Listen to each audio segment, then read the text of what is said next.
Bonjour, je suis heureuse de vous retrouver. Ça fait un petit moment que je vous ai pas fait de maquillage.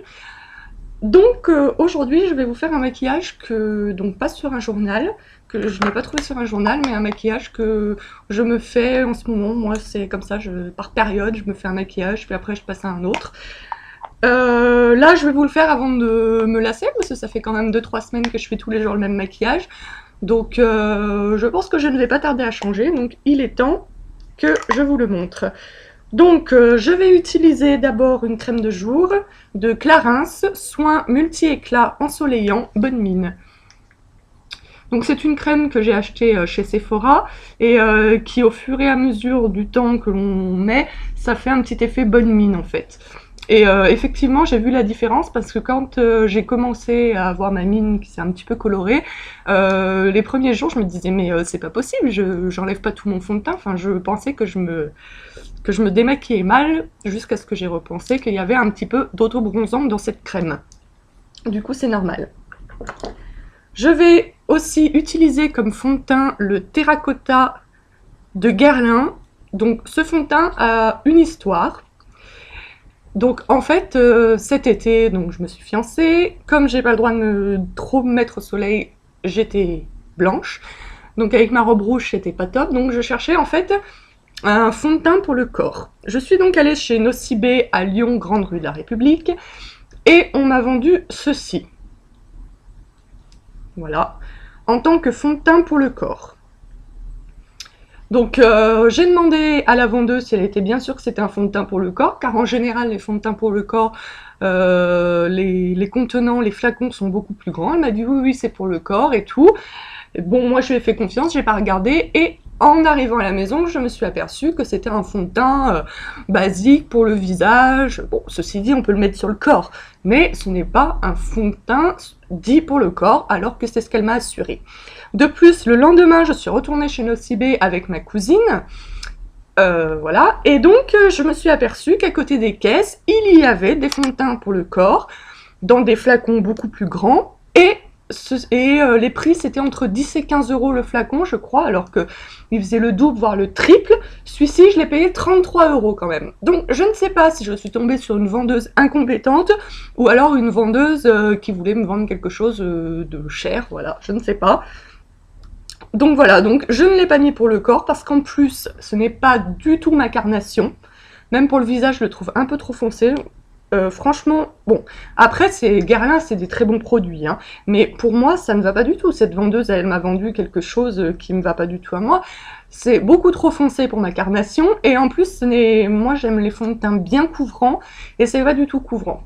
Donc, comme quand même je l'ai acheté, que ça vaut 33 euros, j'avais pas envie de le jeter, bien sûr. Donc du coup, ce que je fais, c'est que je le mélange avec ma crème, comme ça le fait un petit peu plus clair. Mais, euh, mais bon, je le rachèterai pas, quoi. Donc, on commence.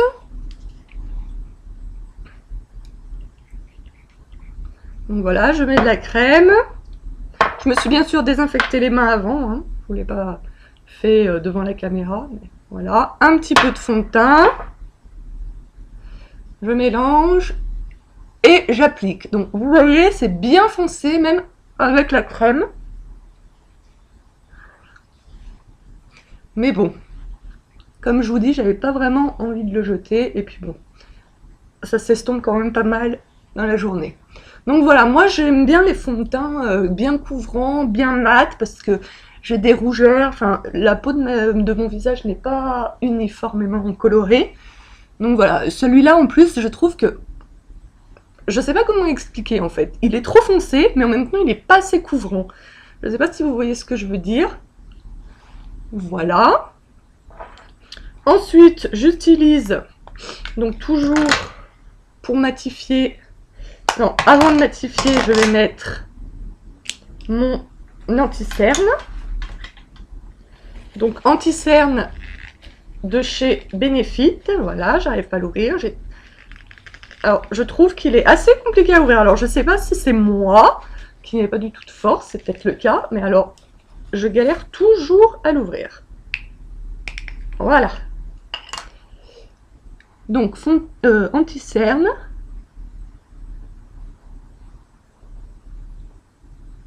J'en mets aussi ici, comme je vous avais dit dans un article précédent, parce que j'ai des petites veines sur les paupières qui se voient.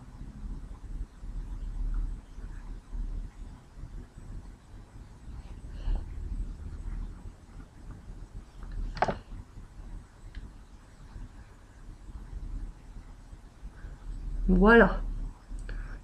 C'est toujours aussi difficile pour moi de me maquiller à la caméra.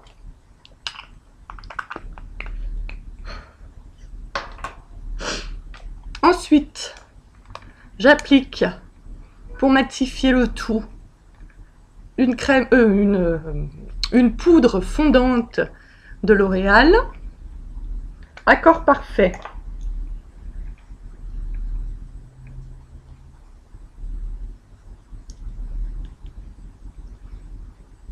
Alors, j'ai un peu grossi du visage parce que je suis sous cortisone. Donc je vous disais déjà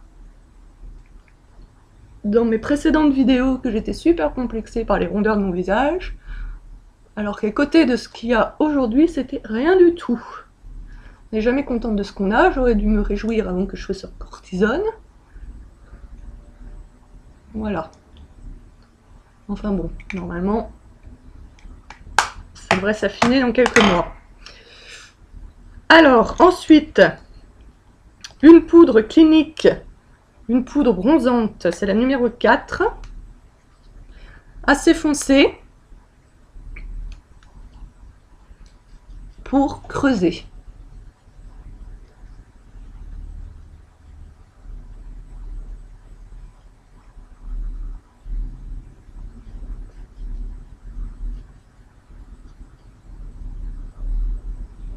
Voilà. Alors ensuite, je vais utiliser une base que l'on met avant le fard à paupières. Ça permet à ce qu'il tienne mieux et à ce qu'il il est plus couvrant aussi. Enfin, il se voit mieux, il tient mieux le fard à paupières, je trouve. Donc avant, j'avais la même chose, mais chez Urban Decay. Mais je l'ai fini. Donc j'en ai acheté un chez Elf à 1 €, bien sûr. C'est la première fois que je vais l'utiliser, donc on va voir ce que ça donne.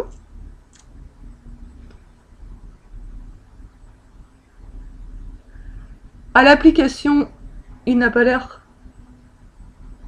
plus mauvais que le Urban Decay.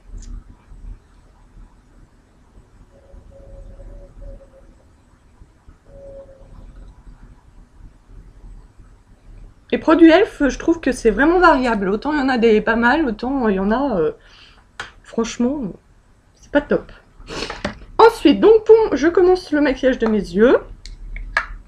Donc c'est une petite palette que l'on m'a offert, mais il n'y a pas de marque, pas de numéro, donc je peux pas vraiment vous dire. Ce que j'aime bien, c'est que les fards sont irisés, bien pigmentés. Et voilà, moi j'aime quand c'est bien pigmenté et un peu irisé, un peu pailleté. Voilà. Donc couleur plutôt hivernale, donc je vais utiliser en premier le marron, puis le vert. Donc je mets le marron sur toute la paupière mobile, vous voyez ça marque bien. Hein.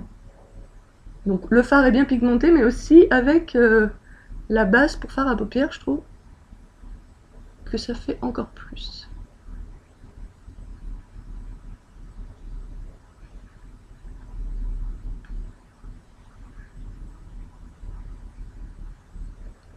De l'autre côté.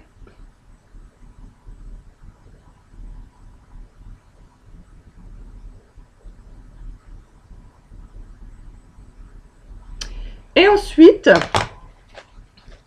en coin externe,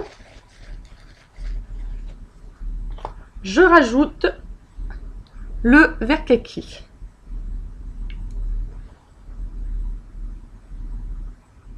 Mais en coin externe, et je le monte un petit peu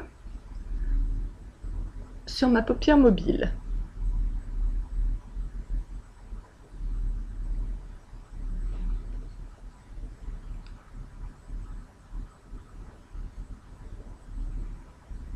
Voilà. fais la même chose bien sûr de l'autre côté.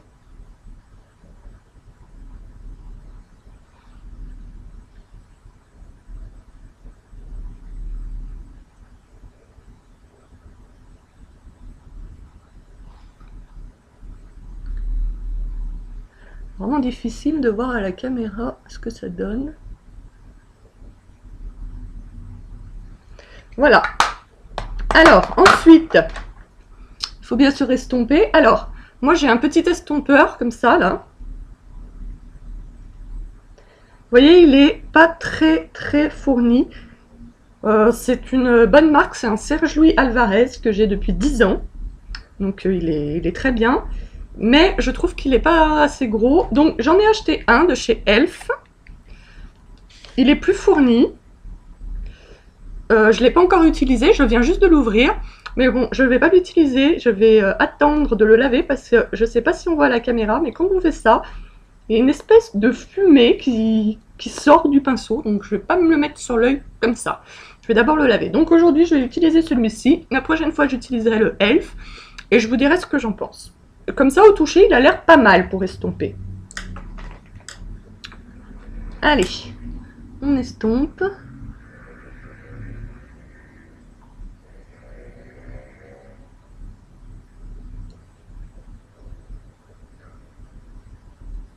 J'estomperai peut-être mieux devant ma glace après. Là, je fais ça comme ça pour le moment. Ensuite, chose que je fais pas tout le temps, mais que là je vais faire pour vous montrer. Ce blanc, toujours sur la même palette, est vraiment très bien pour ajouter une petite touche de couleur. Donc je vais en mettre un petit peu sous mon sourcil. Vous voyez, tout de suite, même à la caméra ça se voit, ça éclaire bien le regard. Moi j'aime beaucoup ce blanc, je trouve qu'il est formidable.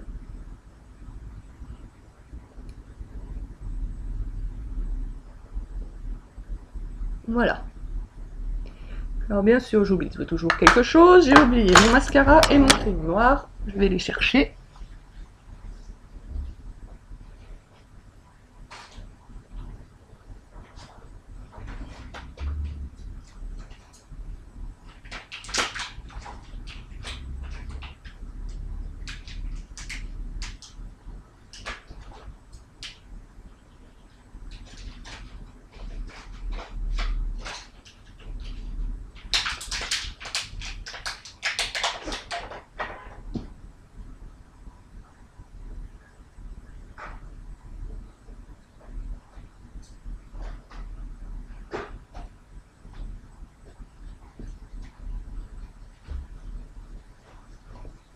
Me revoilà.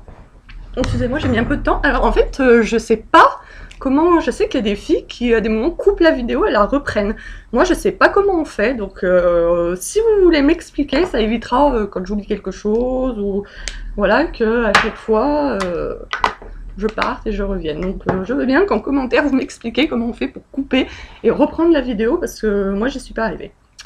Donc, pour le crayon noir. Donc c'est un crayon noir d'Esther Lauder.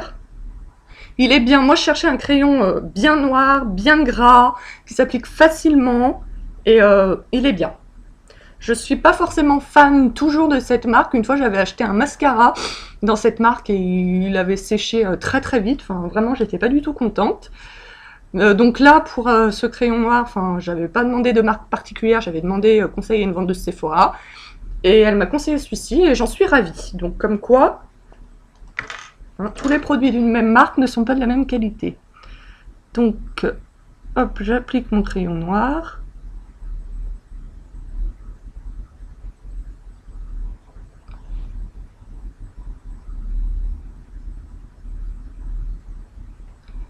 Voilà.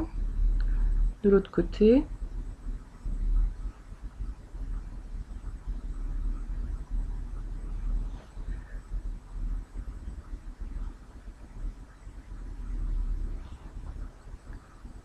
Voilà, alors tout de suite déjà avec le crayon, je trouve que ça donne un peu plus de profondeur.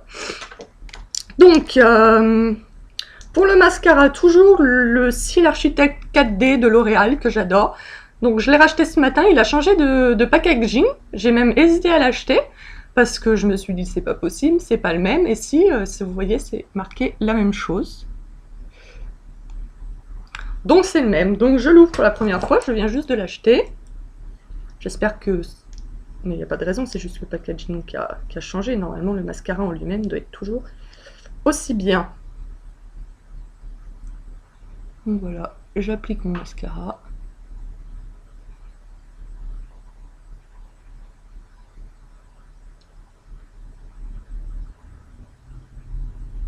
On fait des têtes pas possibles quand on applique un mascara, hein. C'est vraiment...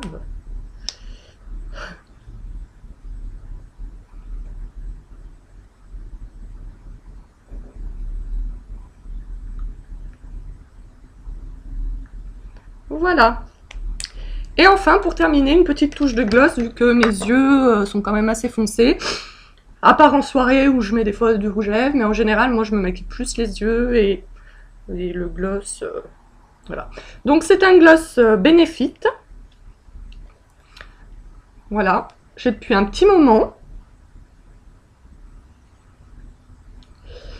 En fait, c'est un gloss qui est censé, je dis bien censé, repulper les lèvres. Donc en fait le gloss c'est un petit peu mentholé, quand on l'applique sur les lèvres ça fait un petit... ça picote un petit peu. Alors la vendeuse m'avait dit que c'était parce que justement c'était l'action repulpant, machin et tout. Personnellement je trouve pas qu'il soit aussi repulpant que ça, hein. J'ai pas les lèvres plus grosses depuis que je l'applique. Pourtant je l'ai depuis un petit moment. Donc voilà, en plus... ce que j'aime pas trop dans ce gloss, je vais l'appliquer, vous allez voir, c'est qu'en fait il fait un peu bleuté.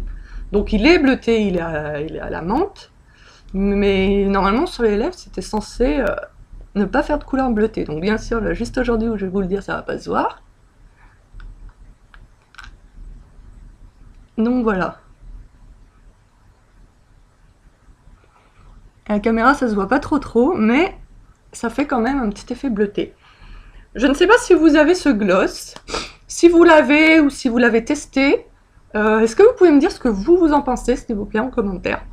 Voilà, je suis curieuse de savoir si c'est moi qui suis difficile ou si c'est que finalement il est pas terrible.